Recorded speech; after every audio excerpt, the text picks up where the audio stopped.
लग्नानंतर होईलच प्रेम या मालिकेच्या पुढील भागाचे काही अपडेट आजच्या व्हिडिओमध्ये आपण जाणून घेणार आहोत. इथे जीवा नंदिनीला म्हणत असतो, एकदाचा काव्याच्या मनातला हा संशय मिटला तरी. त्यावर इथे नंदिनी म्हणत असते, काव्याचा संशय मिटला नाही तर तो अजून वाढलाय. असं म्हटल्यानंतर इकडे दुसऱ्या बाजूला काव्या पार्थला म्हणत असते, ती अशी वागते ना याचा अर्थ ती खरंच काहीतरी आपल्यापासून लपवते, पण काय लपवते हेच मला कळत नाही, असं इथे काव्याचं म्हणणं असतं.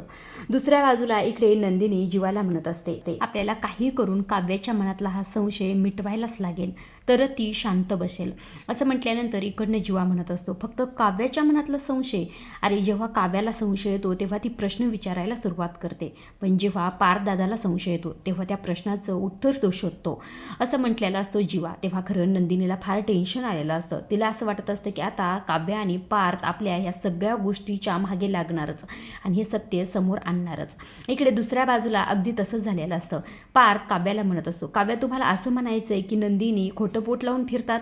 आता ह्या सगळ्या गोष्टी हळूहळू समोर येत आहेत आणि काव्याला सुद्धा अगदी तसंच वाटत असते की नंदिनी माझ्यापासून काहीतरी लपवते आणि तिचं नक्कीच मिसकॅरेज झालेलं आहे. आता काव्या आणि पार्थ या सर्व गोष्टी समोर लवकरात लवकरच आणतील. आजच्या पुरतं एवढंच. अशा डेली मालिकेचे अपडेट आणि प्रोमो जर तुम्हाला जाणून घ्यायला आवडत असतील तर आपल्या चॅनलला जरूर सबस्क्राईब करा आणि तोपर्यंत पाहत राहा लग्नानंतर होईल.